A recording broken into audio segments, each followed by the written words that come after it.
ನಮ್ಮ ಪ್ರತಿಯೊಂದು ಬದುಕಿನ ಹೆಜ್ಜೆಗಳನ್ನು ಕೂಡ ಇಡಬೇಕಾಗಿದೆ. ಅಷ್ಟು ಸೂಕ್ಷ್ಮವಾದಂತ ಪರಿಸ್ಥಿತಿಯಲ್ಲಿ ನಾವು ನಿಂತಿದ್ದೇವೆ ಅನ್ನೋದಕ್ಕೆ ಬಹಳ ವ್ಯಥೆ ಆಗುತ್ತೆ. ಪಾಕಿಸ್ತಾನದೊಟ್ಟಿಗೆ ಸೇರ್ಕೊಂಡು ಭಾರತದ ವಿರುದ್ಧ ಎಂತ ಷಡ್ಯಂತ್ರವನ್ನ ಮಾಡ್ತಾ ಇದೆ ಅನ್ನೋದು 3 ದಿನದ ಹಿಂದೆ ಹೊರಗೆ ಬಂದಿದೆ. ಮನುಸ್ಮೃತಿಯನ್ನ ಇಟ್ಕೊಂಡು ಇವ್ರು ಮಾತಾಡ್ತಾರೆ. ಅದಕ್ಕೆ ರಾಹುಲ್ ಗಾಂಧಿ ಅವ್ರ ಮನೆ ಎದುರು ಯಾರು ಬಂದ್ರು? ಹಿಂದೂ ಹೆಣ್ಮಕ್ಳು ಬಂದ್ರ? ಇಲ್ಲ, ನಮ್ಮ ಯುವ ಸಮುದಾಯವನ್ನ ಜಂಜಿಗಳನ್ನ ವಿಚಲಿತಗೊಳಿಸುವಂಥದ್ದು ಇದು ನಿರಂತರವಾಗಿ ನಡೀತಾ ಇರೋದ್ರಿಂದ ನಾವು ಬಹುಸಂಖ್ಯಾತ ಹಿಂದೂಗಳು, ನಮ್ಮ ಜಂಜಿಗಳು, ನಾವು ಇದನ್ನ ಎಚ್ಚರದ ಕಣ್ಣಿಂದ ನೋಡಬೇಕು. ಮುಖ್ಯವಾಗಿ ಹೆಣ್ಣುಮಕ್ಕಳು.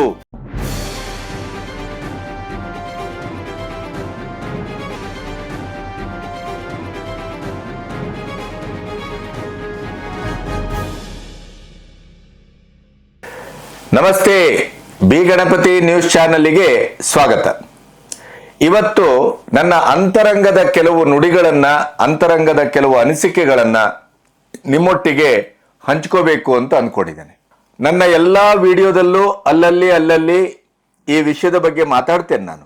ಆದರೆ ಕೊನೆಗೂ ನಾವು ಒಂದು ಸೀರಿಯಸ್ ಆಗಿ ವಿದ್ಯಮಾನಗಳನ್ನ ಅಬ್ಸರ್ವ್ ಮಾಡಿದ್ರೆ ನಾವು ಬಹುಸಂಖ್ಯಾತರಾಗಿಯೂ ಕೂಡ ಈ ದೇಶದಲ್ಲಿ ನಾವು ಎಷ್ಟೋ ಆತಂಕದ ಕ್ಷಣಗಳನ್ನ ಮತ್ತು ಭವಿಷ್ಯದ ದೃಷ್ಟಿಯಲ್ಲಿ ಎಷ್ಟು ನಾವು ಜಾಗೃತೆಯನ್ನ ಮಾಡಬೇಕಾಗಿದೆ.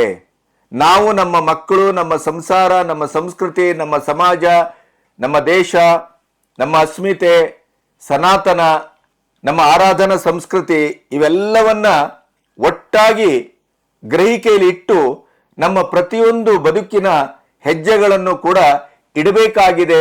ಅಷ್ಟು ಸೂಕ್ಷ್ಮವಾದಂಥ ಪರಿಸ್ಥಿತಿಯಲ್ಲಿ ನಾವು ನಿಂತಿದ್ದೇವೆ ಅನ್ನೋದಕ್ಕೆ ಬಹಳ ವ್ಯಥೆ ಆಗತ್ತೆ.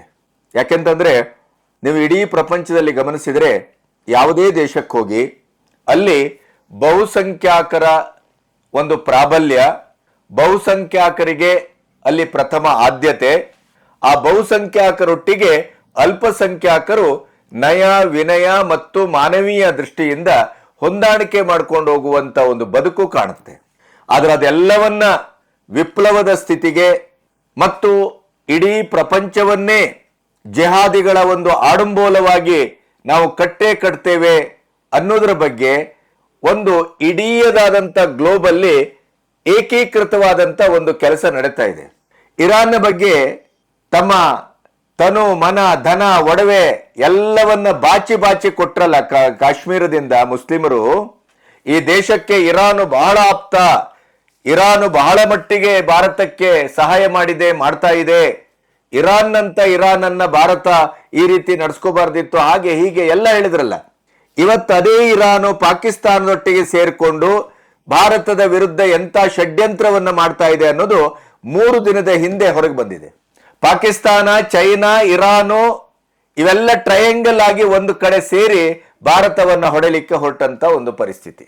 ಅಂದ್ರೆ ಈ ಜಿಹಾದಿ ಚಟುವಟಿಕೆಗಳು, ಮುಸ್ಲಿಂ ಭಯೋತ್ಪಾದಕ ಚಟುವಟಿಕೆಗಳು ಇಡೀ ಪ್ರಪಂಚದಲ್ಲಿ ಅದು ದೇಶಾತೀತವಾಗಿ ಗಡಿಯನ್ನ ಮೀರಿ, ಭಾಷೆ, ನೆಲ ಎಲ್ಲವನ್ನ ಮೀರಿ ಅದು ಕೇವಲ ಒಂದು ಮತ ಸಂಸ್ಕೃತಿಯ ಹೋರಾಟವಾಗಿ ಮತ್ತು ರಕ್ತಸಿಕ್ತ ಕ್ರಾಂತಿಯ ಮೂಲಕ ಇಡೀ ಪ್ರಪಂಚವನ್ನ ತಮ್ಮ ತೆಕ್ಕೆಗೆ ತೆಗೆದುಕೊಳ್ತೇವೆ ಅನ್ನುವ ಒಂದು ಭ್ರಮೆಯಲ್ಲಿ ಹೊರಟಂತ ಒಂದು ದಿನಗಳು, ಕ್ಷಣಗಳು, ವರ್ತಮಾನ.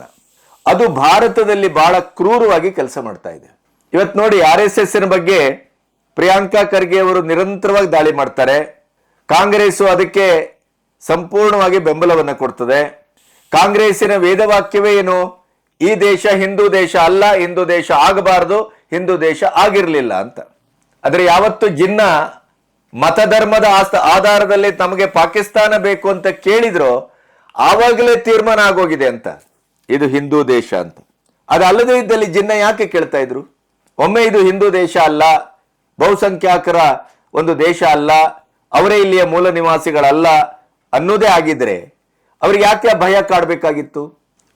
ಇಷ್ಟಾಗಿಯೂ ಮುಸ್ಲಿಮನ ಸಮುದಾಯದ ಬಂಧುಗಳೇ ಹೇಳ್ತಾರೆ, ಈ 12 ವರ್ಷದಲ್ಲಿ ಮೋದಿಯವರ ಆಡಳಿತದಲ್ಲಿ ನಾವು ಎಂತೆಂಥ ಸೌಲಭ್ಯಗಳನ್ನು ಪಡ್ಕೊಂಡಿದ್ದೇವೆ. ಪೇಟ್ರಿಯಾರ್ಕಿ, ಈಗ ಮೊನ್ನೆ ಪುಣೆಯಲ್ಲಿ ಬಳಸಿದಂಥ ರಾಹುಲ್ ಗಾಂಧಿ ಅವರ ಭಾಷೆ ಪೇಟ್ರಿಯಾರ್ಕಿ, ಪೇಟ್ರಿಯಾರ್ಕಿ ಎಲ್ಲಿದೆ? ಅದನ್ನ ಗಮನಿಸಿ ಮೋದಿಯವರು ತ್ರಿಬಲ್ ತಲಾಖೋ ಇನ್ನೊಂದೋ ಮಗದೊಂದೋ ಆ ಸಮಾಜದ ಹೆಣ್ಮಕ್ಕಳಿಗೆ ನ್ಯಾಯ ಒದಗಿಸುವ, ಬುರ್ಕಾದ ಒಳಗಡೆ ಅವರು ಕುದಿತ ಕೊಳೆತ ಇರುವಂತ ಒಂದು ಸ್ಥಿತಿಯನ್ನ, ಒಂದು ಸ್ವಾತಂತ್ರ್ಯದ ಸುಖ ಸಮಾಧಾನ ಅನುಸಂಧಾನಕ್ಕೆ ತರಬೇಕು ಅಂತೇಳಿ ಎಷ್ಟೆಲ್ಲ ಪ್ರಯತ್ನಗಳು ನಡೀತಾ ಇದೆ. ಅದರ ಪರಿಣಾಮ ಏನಾಯಿತು? ಪುರುಷ ಪ್ರಾಬಲ್ಯದ ಒಂದು ಸಮಾಜದಲ್ಲಿ ಮಹಿಳೆಯರು ಕೇವಲ ಒಂದು ಉಳುವ ಭೂಮಿ, ಉಳುವವನು ಯಾರು? ಪುರುಷ. ಹಿಂದಿಯಲ್ಲಿ ಕೇತಿ ಅಂತಾರೆ ಅದಕ್ಕೆ. ಆ ರೀತಿಯ ಒಂದು ಭೋಗದ ವಸ್ತುವಾಗಿ, ಸ್ವಾತಂತ್ರ್ಯಕ್ಕೆ ಯಾವುದೇ ರೀತಿಯ ಅರ್ಹತೆಯೂ ಇಲ್ಲದೆ ಇದ್ದಂತ ಒಂದು ಕಮೋಡಿಟಿ ಆಗಿ ಅಲ್ಲಿ ಬಳಸಲ್ಪಡ್ತಾ ಇದೆ. ಅದನ್ನೇ ಪೇಟ್ರಿಯಾರ್ಕಿ ಅಂತ ಬಳಸಿರ್ತಾನೆ ಇವರು. ಬಾಯಿ ತಪ್ಪಿ ಬಳಸಿದ್ರೋ ಉದ್ದೇಶಪೂರ್ವಕವಾಗಿ ಬಳಸಿದ್ರೋ ಗೊತ್ತಿಲ್ಲ.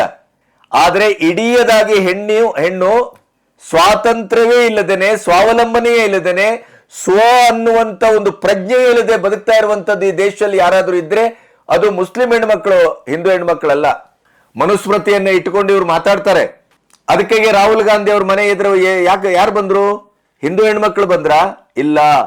ಕಳೆದ 3 ದಿನ ಹಿಂದೆ ದೆಹಲಿಯ ಕಚೇರಿ ಎದುರು ಅತ್ಯಂತ ಪ್ರಖರವಾಗಿ ಪ್ರತಿಭಟನೆ ಮಾಡಿದ್ರಲ್ಲ. ಪೇಟ್ರಿಯಾರ್ಕಿ ಬಗ್ಗೆ ನೀವು ಮಾತಾಡ್ತೀರಿ, ನಮ್ಮ ಸ್ಥಿತಿ ಹೇಗಿದೆ ಅಂತ ನಿಮಗೆ ಗೊತ್ತೇನು? ನೀವು ಹೆಣ್ಮಕ್ಕಳ ಬಗ್ಗೆ ಮಾತಾಡ್ತೀರಿ, ಹೆಣ್ಮಕ್ಕಳ ಸ್ವಾತಂತ್ರ್ಯದ ಬಗ್ಗೆ ಮಾತಾಡ್ತೀರಿ, ಹೆಣ್ಮಕ್ಕಳ ಪ್ರಾಬಲ್ಯದ ಬಗ್ಗೆ, ಮಹಿಳಾ ಸಬಲೀಕರಣದ ಬಗ್ಗೆ ಮಾತಾಡ್ತೀರಿ. ಆದರೆ ತ್ರಿಬಲ್ ತಲಾಖ್ಗೆ ಯಾಕೆ ಮೌನ? ಮಹಿಳಾ ಮೀಸಲಾತಿ ಮಸೂದೆಗೆ ಯಾಕೆ ವಿರುದ್ಧ? 79 ವರ್ಷ ಕಳೆದಿದೆ, ನೀವು ನಮ್ಮ ಸಮಾಜದ ಹೆಣ್ಮಕ್ಕಳ ಬಗ್ಗೆ ಕಾಂಗ್ರೆಸ್ ಯಾವತ್ತು ಮಾತಾಡಿದೆ ಅಂತ ಕೇಳಿದ್ದಾರೆ. ಅಂದ್ರೆ ಈ ದೇಶದಲ್ಲಿ ಕಾಂಗ್ರೆಸ್ ಕೊನೆಗೂ ಮತ ರಾಜಕೀಯವನ್ನ ಬಳಸ್ಕೊಳ್ತಾ ಇದೆ ಅನ್ನೋದು ಬಿಟ್ರೆ ಅದು ಸಮಾಜದಲ್ಲಿ ಯಾವುದೇ ರೀತಿಯ ಶಾಂತಿಯನ್ನು ಬಯಸ್ತಾ ಇಲ್ಲ, ಸುವ್ಯವಸ್ಥೆಯನ್ನು ಬಯಸ್ತಾ ಇಲ್ಲ, ಅಭಿವೃದ್ಧಿಯನ್ನು ಬಯಸ್ತಾ ಇಲ್ಲ, ಅಥವಾ ಯಾವುದೇ ರೀತಿಯಲ್ಲೂ ಮಹಿಳಾ ಸ್ವಾತಂತ್ರ್ಯವನ್ನು ಬಯಸ್ತಾ ಇಲ್ಲ. ಬಯಸುವುದೇ ಆಗಿದ್ದಿದ್ರೆ ಇವತ್ತು ಯಾಕೆ ನಿಂತಲ್ಲಿ ಕೂತಲ್ಲಿ ಹಿಂದುತ್ವ, ಸನಾತನ, RSS ಅದರ ಮೇಲೆ ಇಂಥ ಕ್ರೂರವಾದ ದಾಳಿ ನಡೆಯಬೇಕಾಗಿತ್ತು ಹೇಳಿ? ಇವತ್ತಿನ ಕೆಲವು ಪೋಸ್ಟರ್ಗಳನ್ನು ಗಮನಿಸಿದೆ ನಾನು.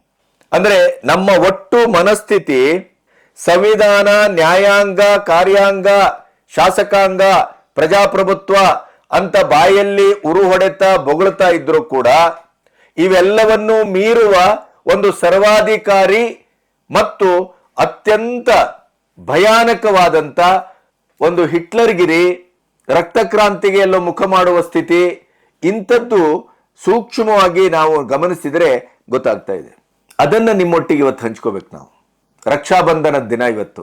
ಸಹೋದರತ್ವದ ಒಂದು ಸಾಮೂಹೀಕರಣ, ಈ ದೇಶದಲ್ಲಿ ಸಹೋದರತ್ವದ ಒಂದು ಭಾವ ಬಹಳ ಉಜ್ವಲವಾಗಿ ಅದು ನೆಲೆ ನಿಂತರೆ ಸರ್ವೇ ಜನ ಸುಖಿನೋ ಭವಂತು ಅನ್ನುವಂತ ಒಂದು ದೇಶ ಹೇಗೆ ಪ್ರಾದುರ್ಭಾವಗೊಳ್ಳುತ್ತದೆ ಅನ್ನೋದರ ಒಂದು ಸಾಂಕೇತಿಕ ದಿನ ಇದು. ಅದನ್ನೂ ವಿರೋಧಿಸ್ತಾರೆ, ಅದನ್ನೂ ವ್ಯಂಗ್ಯ ಮಾಡ್ತಾರೆ. ಹಾಗಾಗಿ ನಾವಿವತ್ತು ಎಷ್ಟು ಸೂಕ್ಷ್ಮವಾಗಿರಬೇಕಾಗಿದೆ ಈ ಬಗ್ಗೆ ಒಂದು 4 ಮಾತನ್ನ ನಿಮ್ಮೊಟ್ಟಿಗೆ ಹಂಚ್ಕೋಬೇಕು. ಇಲ್ಲಿಯವರೆಗೆ ನನ್ನ ಚಾನೆಲ್ ಅನ್ನ ಸಬ್ಸ್ಕ್ರೈಬ್ ಮಾಡದೇ ಇದ್ರೆ ಸಬ್ಸ್ಕ್ರೈಬ್ ಮಾಡಿ. ಸ್ವತಂತ್ರ ಪತ್ರಿಕೋದ್ಯಮಕ್ಕೆ ಆರ್ಥಿಕವಾಗಿ ನೆರವಾಗಿ, ಅದರ ಜೊತೆಗೆ ಈ ವಿಷಯದಲ್ಲಿ ನಿಮಗೇನು ಅನಿಸ್ತದೆ ಅನ್ನೋದನ್ನ ಸ್ಪಷ್ಟವಾಗಿ ಕಮೆಂಟ್ ಮಾಡಿ.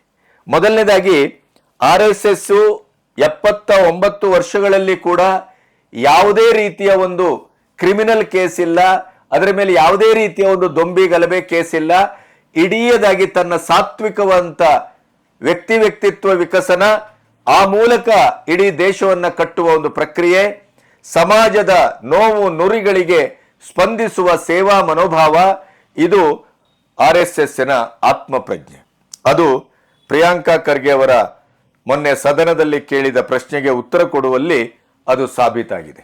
ಆದರೆ 2025 ಅಕ್ಟೋಬರ್ ಅಲ್ಲಿ RSSನ ಮೆರವಣಿಗೆಯಲ್ಲಿ ಭಾಗವಹಿಸಿದ್ರು ಅನ್ನುವ ಕಾರಣಕ್ಕಾಗಿ ಶಿಕ್ಷಕರಾದಂಥ ಅಣ್ಣಾ ಸಾಹೇಬ್ ದೇಶ್ಮುಖ್, ಶಿಕ್ಷಕರಾದ ಗುರುರಾಜ್ ಜೋಶಿ ಅವರನ್ನ ನಾಗರಿಕ ಸೇವಾ ನಿಯಮದ ಉಲ್ಲಂಘನೆ ಅನ್ನುವ ಕಾರಣಕ್ಕಾಗಿ ಯಾದಗಿರಿ DDPI ಅಮಾನತು ಮಾಡಿದ್ದಾರೆ.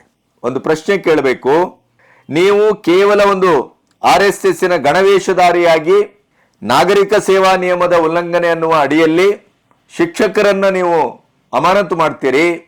ಅದೇ ಮದ್ರಸಾ ಶಿಕ್ಷಣ, ಕ್ರಿಶ್ಚಿಯನ್ ಮಿಷನರಿಗಳ ಸಂಸ್ಥೆಗಳಲ್ಲಿ ಅಲ್ಲಿ ಅವರು ಸಿಸ್ಟರ್ಸು ಅವರದೇ ಆದಂತ ಧಾರ್ಮಿಕ ಉಡುಪಿನ ಮೂಲಕ ಪಾಠ ಮಾಡ್ತಾರೆ. ಯೇಸು ಕ್ರಿಸ್ತನ ಇಡೀಯದಾದಂಥ ಒಂದು ಧಾರ್ಮಿಕ ಮತ್ತು ಮತದ ನೆಲೆಯಲ್ಲಿ ಪ್ರವಚನ ಮಾಡ್ತಾರೆ. ಮತಾಂತರಕ್ಕೆ ಪ್ರಯತ್ನ ನಡೀತಾ ಇದೆ. ಇದೇ ಕಳೆದ 3 ವರ್ಷದಲ್ಲಿ ಮಂಗಳೂರು ಮತ್ತು ಬಹಳಷ್ಟು ಉತ್ತರ ಕರ್ನಾಟಕದ ನೆಲೆಗಳಿಂದ ಎಷ್ಟು ಪ್ರಕರಣ ದಾಖಲಾಗಿದೆ, ಎಷ್ಟು ಗಲಾಟೆ ಆಗಿದೆ. ಕಂಕನಾಟಿ ಗಲಾಟೆಯನ್ನು ನಾವು ಇನ್ನೂ ಮರೆಯಲಿಕ್ಕೆ ಸಾಧ್ಯ ಇದೆಯಾ? ಅವರು ಯೇಸು ಕ್ರಿಸ್ತನ ಬಗ್ಗೆ, ಬೈಬಲಿನ ಬಗ್ಗೆ, ಈ ಕಡೆ ಕುರಾನಿನ ಬಗ್ಗೆ, ನಮ್ಮ ತೆರಿಗೆ ಹಣದಲ್ಲಿ ಅನುದಾನದ ಶಾಲೆಗಳು, ಮದ್ರಸಾ ಸಂಸ್ಥೆಗಳು ಎಷ್ಟು ಮಟ್ಟಿಗೆ ಧಾರ್ಮಿಕ ಶಿಕ್ಷಣವನ್ನ ಮತಾಂತರಕ್ಕೆ ಮತ್ತು ಲವ್ ಜೆಹಾದಿಗೆ ಪೂರಕವಾದಂತ ಒಂದು ಅಟ್ಮಾಸ್ಫಿಯರ್ ಅನ್ನ ಕ್ರಿಯೇಟ್ ಮಾಡ್ತಾರೆ. ಅದರ ಬಗ್ಗೆ ಅಧಿಕೃತ ದಾಖಲೆಗಳಿದೆ, ಕೇಸ್ಗಳಾಗಿದ್ದಾವೆ, ಈಗಾಗಲೇ FIR ಆದಂತ ಘಟನೆಗಳಿದೆ. ಆದರೆ ಆ ಶಿಕ್ಷಕರನ್ನು ಯಾಕೆ ಅಮಾನತು ಮಾಡ್ತಾ ಇಲ್ಲ? ಕೇವಲ RSS ಟಾರ್ಗೆಟ್. ನೆನಪಿಡಿ, ಇದನ್ನ ಹೇಳಿಕ್ ಹೊರಟದ್ ನಾನು. ಕೇವಲ RSS ಟಾರ್ಗೆಟ್, ಕೇವಲ ಹಿಂದೂ ಧರ್ಮ ಟಾರ್ಗೆಟ್, ಕೇವಲ ಸನಾತನ ಧರ್ಮ ಟಾರ್ಗೆಟ್. 500ರಿಂದ 600 ಮೀಟರ್ ಅಂತರದಲ್ಲಿ ಅಯೋಧ್ಯೆಯ ಒಟ್ಟು ಒಂದು ಪ್ರಿಮಿಸಸ್ ಅಲ್ಲಿ ನಾನ್ ವೆಜ್ ಅನ್ನ ತಿನ್ನಬಾರದು ಅನ್ನೋದನ್ನ ಕಾನೂನು ಮಾಡಲಾಗಿದೆ. ಆದರೆ ಸ್ಥಳೀಯ ಶಾಸಕ, ಮೊನ್ನೆ ಕಾಂಗ್ರೆಸ್ಸಿನ ಶಾಸಕರು ಕೊಟ್ಟ ಹೇಳಿಕೆ ಪ್ರಕಾರ ಅವರು ಆ ಕಾನೂನನ್ನ ಭಂಗಗೊಳಿಸಿ ರಾಮನ ಮಂದಿರದ ಆವರಣದಲ್ಲಿ ಮಾಂಸವನ್ನ, ಮೀನನ್ನ ಊಟ ಮಾಡುವ ಸಾರ್ವಜನಿಕ ಒಂದು ಕಾರ್ಯಕ್ರಮವನ್ನೇ ನಾನು ಮಾಡಿದ್ದೇನೆ ಅನ್ನುವಂತ ಹೇಳಿಕೆಯನ್ನ ಕೊಟ್ಟರು. ಇದರ ಉದ್ದೇಶ ಏನು ಅಂದ್ರೆ, ನಮ್ಮ ಭಾವನಾತ್ಮಕವಾದಂತ ನಂಬಿಕೆಯ ನೆಲೆಗೆ ನಿರಂತರವಾಗಿ ದಾಳಿಯನ್ನ ಮಾಡುವಂಥದ್ದು, ನಮ್ಮನ್ನ ಅಧೀರಗೊಳಿಸುವಂಥದ್ದು, ನಮ್ಮ ಯುವ ಸಮುದಾಯವನ್ನ, ಜಂಜಿಗಳನ್ನ ವಿಚಲಿತಗೊಳಿಸುವಂಥದ್ದು. ಇದು ನಿರಂತರವಾಗಿ ನಡೀತಾ ಇರೋದ್ರಿಂದ ನಾವು ಬಹುಸಂಖ್ಯಾತ ಹಿಂದೂಗಳು, ನಮ್ಮ ಜಂಜಿಗಳು, ನಾವು ಇದನ್ನ ಎಚ್ಚರದ ಕಣ್ಣಿಂದ ನೋಡಬೇಕು. ಮುಖ್ಯವಾಗಿ ಹೆಣ್ಣುಮಕ್ಕಳು ನೋಡಿ, ಇವತ್ತು ರಕ್ಷಾ ಬಂಧನದ ಹೆಸರಿನಲ್ಲಿ ಒಂದು ಪೋಸ್ಟರ್ ನಿಮಗೆ ತೋರಿಸ್ತೇನೆ. Protect our Hindu sisters from love jihad and etcetera. ಅದರಲ್ಲಿ ನೀವು ನೋಡ್ರೆ ಗೊತ್ತಾಗುತ್ತೆ. ಇಂಥ ಒಂದು ಪರಿಸ್ಥಿತಿ ನಮಗೆ ಬರಬೇಕಾ ಹೇಳಿ? ನಮಗೆ ಇಂಥ ಪರಿಸ್ಥಿತಿ ಬರಬೇಕಾ? ರಕ್ಷಾ ಬಂಧನದ ದಿನ ನಮ್ಮ ಹೆಣ್ಣು ಮಕ್ಕಳನ್ನ ನಾವು ಸಹೋದರರಾಗಿ ನಾವು ರಕ್ಷಿಸೋಣ, ರಕ್ಷಿಸಬೇಕು. ಈ ಲವ್ ಜೆಹಾದಿಗಳು, ಜೆಹಾದಿ ಚಟುವಟಿಕೆಗಳು, ಮತಾಂತರ, ಇದರಿಂದ ನಮ್ಮ ಹೆಣ್ಣು ಮಕ್ಕಳನ್ನ ರಕ್ಷಿಸಬೇಕಾದಂತ ಹಣೆ ಬರಕ್ಕೆ ಬಂದು ನಿಂತಿದ್ದೇವೆ. ಒಂದು ಮುಸ್ಲಿಂ ಯುವಕರು, ಅಪ್ರಾಯಸ್ಥರು ಅವರು ಕಾಣುತ್ತೆ, ಮೈನರ್ಸು, ಅವರೊಂದು ವಿಡಿಯೋವನ್ನ ತೋರಿಸ್ತೇನೆ ನಿಮಗೆ. ಅವರು ಕರ್ನಾಟಕದ ಬಗ್ಗೆ ಹೆಂಗೆ ಮಾತಾಡ್ತಾರೆ ನೋಡಿ ನೀವು. एक मिनट रुके, मैं अभी आता हूँ। ओके, गाय शाय का गोश्त तक नहीं खाने देते हैं। आप लोग बोलते नहीं हो क्या कुछ? इधर बेंगलुरु जो है ना, कर्नाटक बेंगलुरु, इसमें नहीं होता है क्योंकि यहाँ पे आबादी ज्यादा है मुस्लिम की। क्या बेटा? अस्सलाम वालेकुम। अरे वालेकुम सलाम मियाँ, वालेकुम सलाम। सब खैरियत? भाई पाकिस्तान से कहाँ से? पाकिस्तान में कहाँ से आप लोग? जी जी, पाकिस्तान कराची। आप कहाँ से हैं? India India. इंडिया, माशाल्लाह जनाब, क्या बात है। तो इंडिया में सब कैसा चल रहा है? अपने मुसलमान भाई सब खैरियत हैं? सब ठीक, बढ़िया है भाई। और भाईजान, मैंने सुना है कि आपके ये इंडिया में ये मुसलमानों पे ये हिंदू लोग बहुत जुल्म करते हैं। बताएं, गाय शाय का गोश्त तक नहीं खाने देते हैं। आप लोग बोलते नहीं हो क्या कुछ? वो कहाँ पे चलता है जहाँ पे मुसलमान की आबादी कम रहती है ना भाई। इधर बेंगलुरु जो है ना, कर्नाटक बेंगलुरु, इसमें नहीं होता है क्योंकि यहाँ पे आबादी ज्यादा है मुस्लिम की। यहाँ पे मार देते हैं हम लोग डायरेक्ट घुस के। अरे बहुत खूब जनाब, बहुत खूब। जितने आपके ये इंडिया में हिंदू लोग हैं, आप बस उनको खत्म करें। बाकी डरने वाली बात कोई नहीं है। आपके भाई लोग बैठे हैं पाकिस्तान में। जो जहाँ पे बिहार हुआ, मतलब कर्नाटक के बाहर जहाँ पे मुस्लिम की आबादी कम रहती है, वहाँ पे होता है उसे। जी जी, देखिए इसीलिए तो हम लोग बोलते हैं आप लोगों से कि भाई 10-10 बच्चे पैदा करें। तो जनाब हम लोग ग्रुप बना के इन हिंदुओं को दौड़ा दौड़ा के मारेंगे। हाँ भाई, 1-2 आदमी रहता है वहाँ पे जाके पूरा गुम बन के मारता है। हम लोग तो बोलते जनाब आप लोग इनके घर में घुस के इन लोगों को मारें, और इनकी जितनी भी लड़कियां हैं ना, इनको लव जिहाद करें इनके साथ अच्छे से। जी भाई, सही बात है। लव जिहाद करके इनके साथ होटल शोटल ले जाएं, तब ये लोग बहुत बुरा बेइज्जत होंगे। बाकी आप मुझे बहुत नेक आदमी लगे। क्या नाम रहता है अपना? मोहम्मद दस्तगीर। अरे माशाल्लाह, बहुत खूबसूरत। इसलिए मेन टारगेट हम लोगों का यही होना चाहिए कि ये इन हिंदुओं को खत्म करें। जिस दिन जंग होगी ना भाई, जिस दिन जंग होगी कर्नाटक से हिंदुस्तान के अंदर, इंडिया के अंदर, उस दिन दिखा देंगे हम लोग। हम लोग थोड़ा सबर में है। अच्छा, आपने बस 1 मिनट रुके, मैं अभी आता हूँ। ओके, ಇದೆಲ್ಲ ಏನು ಸೂಚಿಸ್ತದೆ? ನಾವು ಎಂತ ಭಯಾನಕವಾದ ಪರಿಸ್ಥಿತಿಯಲ್ಲಿ ಇದ್ದೇವೆ. ಇದನ್ನು ಎದುರಿಸುವುದು ಹೇಗೆ? ಇದನ್ನ ಖಡ್ಗ, ಕತ್ತಿ, ಅವ್ರು ಬರ್ತಾರೆ ಅವ್ರು ಮಾಡ್ತಾರೆ ಅಂತ ನಾವು ಆ ದಾರಿಯಲ್ಲಿ ಹೋಗುದಲ್ಲ, ರಕ್ತಪಾತದ ದಾರಿ ಅಲ್ಲ. ನಮ್ಮ ಪ್ರೊಟೆಕ್ಷನ್ ಅನ್ನು ನಾವು ಮಾಡ್ಕೊಳ್ಳೋಣ. ನಾವು ಬೀದಿಯಲ್ಲಿ ನಿಂತು ಜಗಳ ಮಾಡೋದು ಬೇಡ, ನಾವು ಧರ್ಮ ಕಲಹ ಮಾಡೋದು ಬೇಡ, ನಮಗೆ ಕೋಮು ಸಂಘರ್ಷವೂ ಬೇಡ. ನಾವು ಸಾಮರಸ್ಯದಿಂದ ಇರೋಣ, ಸರ್ವೇ ಜನ ಸುಖಿನೋ ಭವಂತು ಅನ್ನೋದನ್ನೇ ಹೇಳ್ಕೊಂಡೇ ಬದುಕೋಣ. ಆದ್ರೆ ನಾನೇನ್ ಹೇಳಿಕೊಟ್ಟಿದ್ದಾರೆ ಅಂದ್ರೆ, ರಕ್ಷಾ ಬಂಧನ ಅನ್ನೋದನ್ನ ಕೇವಲ ಫೋಟೋಕ್ಕೆ ಪೋಸ್ ಕೊಡುವ, ಆಚರಣೆಗಾಗಿ ಆಚರಣೆ ಮಾಡುವ ದಿನಗಳಲ್ಲಿ ನಾವು ಉಳಿದಿಲ್ಲ. ನೆನಪಿಡಿ, ನಾವಿವತ್ತು ಕಂಕಣ ಬದ್ಧರಾಗಬೇಕಾಗಿದೆ, ಪ್ರತಿಜ್ಞೆಯನ್ನು ತೊಡಬೇಕಾಗಿದೆ. ನಾವು ಮನೆ ಮನೆಗೆ ಹೋಗಿ ನಮ್ಮ ಹೆಣ್ಣು ಮಕ್ಕಳಿಗೆ ನಾವು ಬುದ್ಧಿ ಹೇಳಬೇಕಾಗಿದೆ. ನಾವು ಅವರನ್ನ ಅರಿವಿನ ನೆಲೆಗೆ ತರಬೇಕಾಗಿದೆ. ಹೆತ್ತವರಿಂದ ಹಿಡಿದು ಅವರ ಒಡನಾಡಿಗಳಿಂದ ಹಿಡಿದು ಈ ಸಮಾಜದ ಪ್ರತಿಯೊಂದು ಹಿಂದೂ ಸಮಾಜದ ವ್ಯಕ್ತಿಗಳಿಗೆ ಈ ಪ್ರಜ್ಞೆ, ಈ ಅರಿವು, ಈ ಜವಾಬ್ದಾರಿ ಇರಬೇಕಾಗಿದೆ. ಅವ್ರು ಹೇಳಿದ್ದೆ, ಪ್ರೊಟೆಸ್ಟ್ ಅವರ್ ಹಿಂದೂ ಸಿಸ್ಟರ್ಸ್. ಇದರನ್ನ ನಾವು ಮಾಡಬೇಕಾಗಿದೆ. ಆ ತುರ್ತಲ್ಲಿದ್ದೇವೆ ಇವತ್ತು. ನೋಡಿ, ಅವರ ಟಾರ್ಗೆಟೇ ಅದು. ಕಂಡ ಹಿಂದೂ ಹೆಣ್ಣು ಮಕ್ಕಳನ್ನ ಲವ್ ಜೆಹಾದ್ರ ಬಲೆಗೆ ಬೀಳಿಸಿ, ಅವರನ್ನ ಒಡಗೂಡಿ, ಅವರಿಗೆ ಮಕ್ಕಳಾಗುವ ಹಾಗೆ ಮಾಡಿ, ಆಮೇಲೆ ಬೀದಿಗೆ ತಳ್ಳಿ, ಅನಾಗರಿಕವಾಗಿ ನಡೆಸ್ಕೊಳ್ಳಿ, ಒಬ್ಬೊಬ್ಬರು 10-12 ಮಕ್ಕಳನ್ನು ಹೆರಬೇಕು. ಈ ತರದ ವಿಡಿಯೋಗಳು ಇವತ್ತು ಸೆನ್ಸೇಷನಲ್ ಆಗಿ ಸೋಷಿಯಲ್ ಮೀಡಿಯಾದಲ್ಲಿ ಹರಿದಾಡ್ತಾ ಇದೆ. ಅದರ ಬಗ್ಗೆ ಯಾವ ಆಕ್ಷನ್ ಆಗುದಿಲ್ಲ. ನೋಡಿ, ಅದು ಕರ್ನಾಟಕದ್ದೇ ಹುಡುಗ ಮಾತಾಡ್ತಾ ಇರೋದು. ಅದನ್ನು ನಮ್ಮ ಗೃಹ ಇಲಾಖೆ ಗಮನಿಸುವುದಿಲ್ಲ, ಅದನ್ನು ನಮ್ಮ ಪೊಲೀಸರು ಗಮನಿಸುವುದಿಲ್ಲ. ಇದು ಸಮಾಜವನ್ನ ಒಡೆಯುವ, ಸಮಾಜವನ್ನ ಪ್ರಕ್ಷುಬ್ಧಗೊಳಿಸುವ, ಸಮಾಜದ ಒಂದು ಸಹಬಾಳ್ವೆಯನ್ನ ಕತ್ತರಿಸಿ ಹಾಕುವ ಕೆಲಸ ಅಲ್ವಾ ಇದು? ಇಂಥದ್ದು ಅವ್ಯಾಹತವಾಗಿ ನಡೀತಾ ಇದೆ ಅಂತ. ಅದಕ್ಕೂ ಅವರಿಗೆ ಏನು ಅಂದ್ರೆ, ನಮ್ಮ ಸಮಾಜವನ್ನ ಅಥವಾ ನಮ್ಮ ಈ ಕೆಲಸವನ್ನ, ಈಗ ಹಾಗಂತ ಅಲ್ಪಸಂಖ್ಯಾತ ಸಮಾಜ ಎಲ್ಲವೂ ಈ ಕೆಲಸ ಮಾಡ್ತಾ ಇದೆಯಾ? ದೇವರಣೆಗೂ ಅಲ್ಲ. ಆದ್ರೆ ಇಲ್ಲಿ ಕೊಟ್ಟಂತ ಕೆಲವು ಲಿಸ್ಟ್ಗಳನ್ನು ತೋರಿಸ್ತೇನೆ ನಿಮ್ಗೆ ನಾನು. ಈಗ ಉದಾಹರಣೆಗೆ UN ಭದ್ರತಾ ಮಂಡಳಿ 726 ಭಯೋತ್ಪಾದಕರ ಪಟ್ಟಿ ಬಿಡುಗಡೆ ಮಾಡಿದೆ. ಇದೇ ನಮ್ದಲ್ಲ, ಅಂತಾರಾಷ್ಟ್ರೀಯ ಮಟ್ಟದ ತೀರ್ಮಾನ ಇದು. ಅದರಲ್ಲಿ 702 ಮುಸ್ಲಿಮರು ಭಯೋತ್ಪಾದಕ ಚಟುವಟಿಕೆಯಲ್ಲಿ, 15 ಕ್ರೈಸ್ತರು, 11 ಕಮ್ಯುನಿಸ್ಟರು, ಒಂದೇ ಒಂದು ಆ ತರದ ಚಟುವಟಿಕೆಯಲ್ಲಿ ಇಲ್ಲ ಅನ್ನುವಂತ ಯಾವುದಾದ್ರೂ ಧರ್ಮ ಇದ್ರೆ ಅದು ಹಿಂದೂ ಧರ್ಮ. ಇದು ಹಿಂದೂ ಧರ್ಮದ ಆತ್ಮ ಪ್ರಜ್ಞೆ. ಇದು ನಾವು ಎಷ್ಟು ಸಹಿಷ್ಣುಗಳು, ನಾವು ಎಷ್ಟು ಪರಹಿತ ಒಂದು ಮನೋಭಾವವನ್ನ ಹೊಂದಿದ್ದೇವೆ. ನಾವು ಅದೇ ಮತ್ತೆ ಅದನ್ನೇ ಹೇಳ್ಬೇಕು, ಸರ್ವೇ ಜನ ಸುಖಿನೋ ಭವಂತು ಅಂತ ಬದುಕಿದಂತ ಧರ್ಮ ಇದು. ಇದು ರಕ್ತಪಾತವನ್ನ ಮಾಡಿದ ಧರ್ಮ ಅಲ್ಲ, ಯಾರ ಮೇಲೂ ಹೋಗಿ ದಾಳಿ ಮಾಡಿದ ಧರ್ಮ ಅಲ್ಲ, ಯಾರ ಮೇಲೂ ಹೋಗಿ ಕಾಲ್ಕೆದರು ಅಲ್ಲಿ ಕತ್ತಿ ಬರ್ಚಿ ಹಿಡಿದು ಜಗಳ ಮಾಡಿದಂತ ಧರ್ಮ ಅಲ್ಲ. ತನ್ನನ್ನೇ ತಾನು ಸುಟ್ಕೊಂಡಿದೆ, ತನ್ನನ್ನೇ ತಾನು ಕೊಂದುಕೊಂಡಿದೆ, ತನ್ನನ್ನೇ ತಾನು ಸಂಪೂರ್ಣವಾಗಿ ಬಲಿ ಹಾಕೊಂಡಿದೆ. ಆದರೆ ಬೇರೆಯವರನ್ನ ಬಲಿ ಹಾಕ್ಲಿಕ್ಕೆ ಹೊರಟಿಲ್ಲ. ಇಷ್ಟು ಲವ್ ಜೆಹಾದಿಗೆ ನಮ್ಮ ಹೆಣ್ಮಕ್ಳು ಬಲಿ ಆಗ್ತಾ ಇದ್ದಾರೆ. ಹಾಡೆ ಹಗಲು ನಮ್ಮ ಹೆಣ್ಮಕ್ಳಿಗೂ ಬುದ್ಧಿ ಇಲ್ಲ ಬಿಡಿ. ಆದ್ರಿಂದಲೇ ಹೇಳ್ತಾ ಇರೋದು, ನಾವು ಸಹೋದರರಾಗಿ ಅವರಿಗೆ ಬುದ್ಧಿ ಹೇಳುವ ಕೆಲಸ ಮಾಡೋಣ, ಇದನ್ನೊಂದು ಅಭಿಯಾನವಾಗಿ ತಗೊಳ್ಳೋಣ. ಕೇವಲ ರಕ್ಷಾ ಬಂಧನದ ಒಂದು ರಕ್ಷಾ ಕಟ್ಟು ಬಿಟ್ಬಿಡೋದಲ್ಲ. ಇಂಥ ತುರ್ತು ಸ್ಥಿತಿಯಲ್ಲಿದ್ದೇವೆ. ಅದೇ ನಾವು ಎಲ್ಲಾದ್ರೂ ನಮ್ಮ ಹಿಂದೂ ಯುವಕರು ಈ ರೀತಿಯ ಕೆಲಸಗಳನ್ನು ಮಾಡಿದ ಉದಾಹರಣೆ ತೋರಿಸ್ಬಿಡಿ ನೋಡೋಣ. ಅಚಾನಕ್ ಲವ್ ಇವು ಆಗಿರ್ಬೋದು, ಬೇರೆ ಬೇರೆ ಸಮಾಜದ ಬೇರೆ ಬೇರೆ ಮತದ ಧರ್ಮದ ಹೆಣ್ಮಕ್ಳನ್ನ ಮದುವೆ ಆಗಿರ್ಬೋದು. ಆ ಮದುವೆಯಾಗಿ ಸುಖವಾಗೇ ಬದುಕಿದ್ದಾರೆ. ಮದುವೆ ಆದ ನಂತರ ಅಲ್ಲಿ ಮನೆಗೆ ಹೋದ್ಮೇಲೆ ಇನ್ನೊಂದು ಹೆಂಡತಿ, 4 ಮಕ್ಕಳು 5 ಮಕ್ಕಳು, ಅವಳನ್ನು ಕೊನೆಗೆ 24 ತುಂಡು ಮಾಡೋದು ಸೋಷಿಯಲ್ ಮೀಡಿಯಾದಲ್ಲಿ ಬರ್ತಾ ಇದೆಯಲ್ಲ. ಇಂಥ ಕೆಲಸ ಯಾವತ್ತೂ ಈ ಸಮಾಜದಿಂದ ನಡೆದಿಲ್ಲ. ಆದರೆ ನಮ್ಮನ್ನೇ ತುಳಿಯುವ, ನಮ್ಮನ್ನೇ ಸಂಪೂರ್ಣ ನಾಶ ಮಾಡುವ ಈ ಒಂದು ಸಾಮೂಹಿಕ ಪ್ರಯತ್ನ ನಡೀತಾ ಇದೆ. ನೆನ್ಪಿಡಿ, ಅದು ರಾಜಕೀಯವಾಗಿ ನಡೀತಾ ಇದೆ. ನೋಡಿ, ಇಲ್ಲಿ ಶಾಲಾ ಸಮವಸ್ತ್ರದೊಂದಿಗೆ ಹಿಜಾಬ್ ಅವಕಾಶ ಕೋರಿದ ಅರ್ಜಿ ವಜಾ. ಅಲಹಾಬಾದ್ ಹೈಕೋರ್ಟ್ ಏನ್ ಹೇಳಿದೆ? ಹಿಜಾಬ್ ಇಸ್ಲಾಮಿನಲ್ಲಿ ಕಡ್ಡಾಯವಲ್ಲ. ಅದಕ್ಕೆ OIC ಹೇಳಿದ್ರು, ನೀವ್ಯಾರು ಹೇಳಲಿಕ್ಕೆ ಅಂತ. ನಮ್ಮ ಧರ್ಮ, ನಮ್ಮ ವಸ್ತ್ರ ಸಂಹಿತೆ, ನಾವು ನೋಡ್ಕೊಳ್ತೇವೆ ಅದನ್ನ. ಅದು ಯಾರು ಹೇಳ್ಬೇಕಾಗಿಲ್ಲ. ಅಂದ್ರೆ ಇದೇ ಈ ಜಂಜಿಗಳು, ಇದೇ ನಿಮ್ಮ ಈ ಕಾಕ್ರೋಚ್ಗಳು ಜುಲೈ 20 ಘಟನೆಗೆ ಸಂಬಂಧಪಟ್ಟು ಯಾವ ರೀತಿ ಮಾರ್ಗ ತುಳಿತಾ ಇದ್ದಾರೆ? Supreme court high power committee ಮಾಡಿದೆ.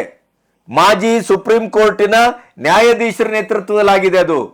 ಆದರೂ ಆ ಕಮಿಟಿಯನ್ನೇ ಪ್ರಶ್ನಿಸುವಂತ ಉದ್ದಟತನವನ್ನ ಇದೇ ಜಿರ್ಲೆಗಳು ಮಾಡ್ತಾ ಇದ್ದಾರೆ. ಇದರ ಅರ್ಥ ಏನು? ಒಂದು ಕಡೆ OIC, ಒಂದು ಕಡೆ ಇವರು. ಅಂದ್ರೆ ಸಂವಿಧಾನದ ಹೆಸರು ನ್ಯಾಯಾಂಗದ ಉಲ್ಲಂಘನೆ. ಸುಪ್ರೀಂ ಕೋರ್ಟಿನ ವರ್ಡಿಕ್ಟ್ ಅನ್ನ ಮತ್ತು ತೀರ್ಮಾನವನ್ನ ಉಲ್ಲಂಘಿಸುವ ಮಟ್ಟಕ್ಕೆ ಪ್ರಜಾಪ್ರಭುತ್ವದ ದೇಶದಲ್ಲಿ ಒಂದು ವರ್ಗ ಬರ್ತಾ ಇದೆ ಅಂತಂದ್ರೆ ಭವಿಷ್ಯದ ಬಗ್ಗೆ ನಾವು ಎಷ್ಟು ಕಳವಳವನ್ನೇ ವ್ಯಕ್ತಪಡಿಸಬೇಕು ಯೋಚನೆ ಮಾಡಿ.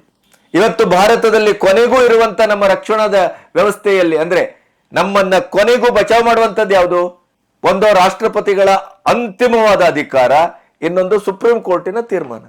ಇದು ಎರಡನ್ನೂ ನೀವು ಅಬಾಲಿಷ್ ಮಾಡ್ಬಿಡ್ತೀರಿ, ಅದು ಎರಡನ್ನು ಮೀರಿ ನೀವು ಹೋಗುವಂತ ಮನೋಭಾವವನ್ನು ತಳೆತೀರಿ ಅಂತಾದ್ರೆ ಏನನ್ಬೇಕು ಅದಕ್ಕೆ?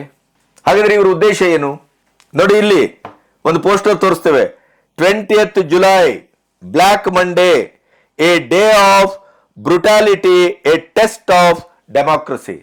ಅಂದ್ರೆ ಈ ದರಿದ್ರ ನನ್ನ ಮಕ್ಕಳಿಗೆ ಪೊಲೀಸರು ಅವತ್ತು ಸಂಸತ್ತನ್ನ ಬಚಾವ್ ಮಾಡಲಿಕ್ಕೆ, ಅವತ್ತಾಗುವ ಹಿಂಸಾಚಾರವನ್ನ ತಡೆಯಲಿಕ್ಕೆ, ಆಗುವ ಅನಾಹುತವನ್ನ ತಡೆಯಲಿಕ್ಕೆ ಕಾನೂನಾತ್ಮಕವಾಗಿ ತಮ್ಮ ಕರ್ತವ್ಯವನ್ನ ನಿರ್ವಹಿಸಿದರೆ. ಅದೇ ಬ್ರುಟಾಲಿಟಿ ಅಂತ ಬಳಸ್ತಾರಲ್ಲ, ಈ ಬ್ರುಟಾಲಿಟಿಯನ್ನ ಮಾಡಿದವರು ಯಾರು? ಯಾರಾದರೂ ಜಿರ್ಲೆಗಳಿಗೆ ಅಂತ ತಲೆ ಹೊಡೆಯುವ ಕೆಲಸವನ್ನ ಮಾರಣಾಂತಿಕವಾಗಿ ಪೊಲೀಸರು ಮಾಡಿದಾರಾ? ತೋರಿಸಿ. ಅದೇ ಪೊಲೀಸರು ತಲೆ ಹೊಡೆದಿದ್ದಾರೆ, ಪೊಲೀಸ್ ಹೆಣ್ಮಕ್ಳು ಸತ್ತೋಗಿದ್ದಾರೆ, ಅಬಾರ್ಷನ್ ಆಗಿದೆ. ಅದು ಬ್ರುಟಾಲಿಟಿ ಅಲ್ವಾ? ನೋಡಿ ಹೇಗೆ ಟ್ವಿಸ್ಟ್ ಮಾಡ್ತಾರೆ ಅಂತ. ಈ ದೇಶದಲ್ಲಿ ಸುಳ್ಳುಗಳನ್ನ ಸರಿಯಾಗಿ ಹಂಚಲಿಕ್ಕೆ, ಮಾರಾಟ ಮಾಡಲಿಕ್ಕೆ ಒಂದು ಎಕೋಸಿಸ್ಟಮ್ ಇದೆ. ಅದು ಭಯಾನಕ. ಅದರ ಬಗ್ಗೆ ನಾವು ಎಚ್ಚರಗೊಳ್ಬೇಕು. ಸಂವಿಧಾನ ರಕ್ಷಣೆ ಅಂತಾರೆ. ಆದರೆ ಸಂವಿಧಾನವನ್ನ ನೆಹರು ಅವರಿಂದ ಹಿಡಿದು ರಾಜೀವ್ ಗಾಂಧಿಯವರೆಗೆ, ಮನಮೋಹನ್ ಸಿಂಗ್ನವರೆಗೆ ಅತಿ ಹೆಚ್ಚು ಅದನ್ನ ಅಮೆಂಡ್ಮೆಂಟ್ ಮಾಡಿದ್ದು ದಾಖಲಾರವಾಗಿದೆ. ಅದನ್ನು ತೋರಿಸ್ತೇವೆ ನಿಮಗೆ. ಅದು ಕಾಂಗ್ರೆಸ್ಸು, ಬೇರೆ ಯಾವ ಪಕ್ಷವೂ ಮಾಡಿಲ್ಲ, ಯಾವ ಪ್ರಧಾನಿಯೂ ಮಾಡಿಲ್ಲ.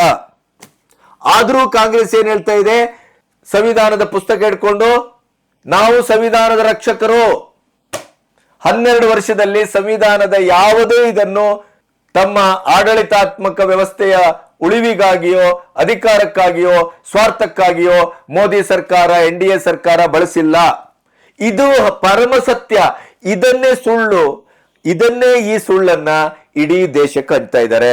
ಅದರಲ್ಲೂ ಈ ದೇಶದ್ರೋಹಿಗಳೊಟ್ಟಿಗೆ ಕೈ ಜೋಡಿಸಿದ ಕೆಲವು ಮೀಡಿಯಾಗಳು ಅದನ್ನ ಮತ್ತೆ ಮತ್ತೆ ಮತ್ತೆ ಪಬ್ಲಿಷ್ ಮಾಡ್ತಾ ಇದೆ. ಮತ್ತೆ ಅದನ್ನ ಅವರು ಕೂಡ ಆ ಸುಳ್ಳನ್ನ ಸತ್ಯದ ತಲೆ ಹೊಡೆದಾಗೆ ಅದನ್ನ ಬಿಂಬಿಸ್ತಾ ಇದ್ದಾರೆ. ಇಂಥ ಒಂದು ವಿಷಮ ಸ್ಥಿತಿಯಲ್ಲಿ ನಾವು ನಿಂತಿದ್ದೇವೆ. ಹಾಗಾಗಿ ನಾವಾಗದೇ ಇದ್ರೆ, ನಾವು ಹಿಂದೂಗಳು ಒಗ್ಗಟ್ಟಾಗದೇ ಇದ್ರೆ, ಧ್ರುವೀಕರಣಗೊಳ್ಳದೇ ಇದ್ರೆ, ನಮ್ಮ ಹೆಣ್ಮಕ್ಕಳನ್ನ ನಾವು ರಕ್ಷಣೆ ಮಾಡ್ಕೊಳ್ಳೋದು ಹೇಗೆ ಅನ್ನೋದ್ರ ಬಗ್ಗೆ ನಾವು ಯೋಚನೆ ಮಾಡದೇ ಇದ್ರೆ, ಯಾಕೆಂದ್ರೆ ನಮ್ಮ ಮಠಮಾನ್ಯಗಳು ಅವರು ದುಡ್ಡು, ಕಾಸು, ರಾಜಕೀಯ, ಅವರ ಅಸ್ತಿತ್ವ ಅದನ್ನ ಗಟ್ಟಿ ಮಾಡಿಕೊಳ್ಳೋದ್ರಲ್ಲೇ 24 ಗಂಟೆ ಕಳೀತಾ ಇದ್ದಾರೆ ಅವರು.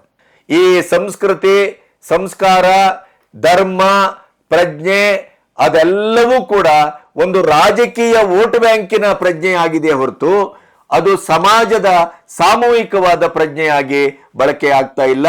ಅವರಿಂದ ದೇವರಣೆಗೂ ಏನನ್ನು ನಿರೀಕ್ಷೆ ಮಾಡುವಾಗಿಲ್ಲ. ಅದರ ಅರ್ಥ ಎಲ್ಲರೂ ಹಾಗೆ ಅಲ್ಲ ಅಂತಲ್ಲ. ಪರ್ಸೆಂಟೇಜ್ ವೈಸು 80%ಕ್ಕೂ ಹೆಚ್ಚು ಇವತ್ತು ಮಠಮಾನ್ಯಗಳು ರಾಜಕೀಕರಣಗೊಂಡಿದ್ದಾವೆ, ಸ್ವಾರ್ಥದಿಂದ ಕೂಡಿದೆ. ಮತ್ತೆ ಲೋಭ, ಮತ್ಸರ, ಲಾಲಸೆ, ಸೆಕ್ಸ್ ಅಂತೂ ಇವತ್ತು ಸಾಮೂಹಿಕರಣ ಆಗೋಗಿದೆ. ಅವರ ಇಡೀ ಆ ಪೀಠದ ಪ್ರಜ್ಞೆಯೇ ಅದು ಅಪಭ್ರಂಶಗೊಂಡಿದೆ, ಅಪವಿತ್ರಗೊಂಡಿದೆ. ಹಾಗಾಗಿ ನಾವು ಒಂದು ಪವಿತ್ರವಾದಂಥ ಸಮಾಜದ ಕಟ್ಟೋಣಕ್ಕೆ ಅಥವಾ ಹಿಂದೂ ಧರ್ಮದ ಪುನರುತ್ಥಾನಕ್ಕೆ ನಾವು ಅವರಿಂದ ಏನು ನಿರೀಕ್ಷೆ ಮಾಡಲಿಕ್ಕೆ ಸಾಧ್ಯ ಇಲ್ಲ. ಹಾಗಾಗಿ ನಾವೇ ಇವತ್ತು ಆ ಒಂದು ಕಂಕಣ ಬದ್ಧತೆಯನ್ನ ಹೊರಬೇಕಾಗಿದೆ, ತೊಡಬೇಕಾಗಿದೆ. ಬಹಳ ಸೂಕ್ಷ್ಮವಾದ ಪರಿಸ್ಥಿತಿಯಲ್ಲಿದ್ದೇವೆ, ಬಹಳ ಭಯಾನಕವಾದ ಪರಿಸ್ಥಿತಿಯಲ್ಲಿದ್ದೇವೆ. ಹಾಗಾಗಿ ಈ ಇಷ್ಟು ಮಾತುಗಳನ್ನು ನಿಮ್ಮೊಟ್ಟಿಗೆ ಹಂಚಿಕೊಳ್ಳುವ ಮೂಲಕ ನಮ್ಮನ್ನು ನಾವು ಮತ್ತೆ ಪುನರ್ ನಿರ್ಮಿಸಿಕೊಳ್ಳುವ, ಕಟ್ಟಿಕೊಳ್ಳುವ, ಜಾಗೃತಿಗೊಳ್ಳುವ, ಸೂಕ್ಷ್ಮವಾಗುವ ಒಂದು ಪರ್ವಕಾಲದಲ್ಲಿ ನಿಂತಿದ್ದೇವೆ. ಹಾಗಾಗಿ ದಯವಿಟ್ಟು ಈ ಬಗ್ಗೆ ಕಮೆಂಟ್ ಮಾಡಿ, ನಿಮ್ಮ ಪ್ರತಿಕ್ರಿಯೆಯನ್ನು ತಿಳಿಸಿ. ನಾವು ಏನು ಮಾಡಬಹುದು ಅನ್ನೋದನ್ನು ಯೋಚಿಸೋಣ. ನಮಗೆ ಸುಖ ಸಮಾಜ ಬೇಕು, ಸಮೃದ್ಧ ಸಮಾಜ ಬೇಕು. ನಮಗೆ ಯಾವುದೇ ಜಿಹಾದಿ ಸಮಾಜ ಬೇಡ, ಯಾವುದೇ ರಕ್ತಪಾತ ಬೇಡ. ಅವರು ರಕ್ತಪಾತವನ್ನು ಮಾಡುವ ಮೂಲಕ ತಮ್ಮನ್ನ ಕಬ್ಜಾ ಮಾಡ್ಕೊಳ್ತೇವೆ ನಮ್ಮನ್ನ ಅಂತ ಹೊರಟಿರ್ಬೋದು. ನಾವು ಅದಕ್ಕೆ ಉತ್ತರವನ್ನ ನಾವು ಸಾತ್ವಿಕವಾಗಿ, ಶಾಂತಿಯುತವಾಗಿ ನಮ್ಮನ್ನ ನಾವು ಕಟ್ಟಿಕೊಳ್ಳುವ ಮೂಲಕ ನಾವು ಕೊಡಬೇಕಾಗಿದೆ. ನಾವು ರಕ್ತಪಾತದ ಮೂಲಕ ಉತ್ತರ ಕೊಡಬೇಕಾದ ಅಗತ್ಯವಿಲ್ಲ. ನಮ್ಮ ಧ್ಯೇಯ, ಧರ್ಮ, ನಡತೆ ಅದು ಅಲ್ಲವಲ್ಲ. ಕಾರಣ ಇವತ್ತು 79 ವರ್ಷದಲ್ಲಿ RSS ಬಗ್ಗೆ ಒಂದೇ ಒಂದು ಕೇಸ್ ಇಲ್ಲ ಅನ್ನೋದು ಇಡೀ ದೇಶವನ್ನ ಯಾವ ರೀತಿ ನಾವು ಕಟ್ಲಿಕ್ಕೆ ಹೊರಟಿದ್ದೇವೆ ಅನ್ನೋದಕ್ಕೆ ಅದು ಸಾಕ್ಷಿ ಪ್ರಜ್ಞೆ.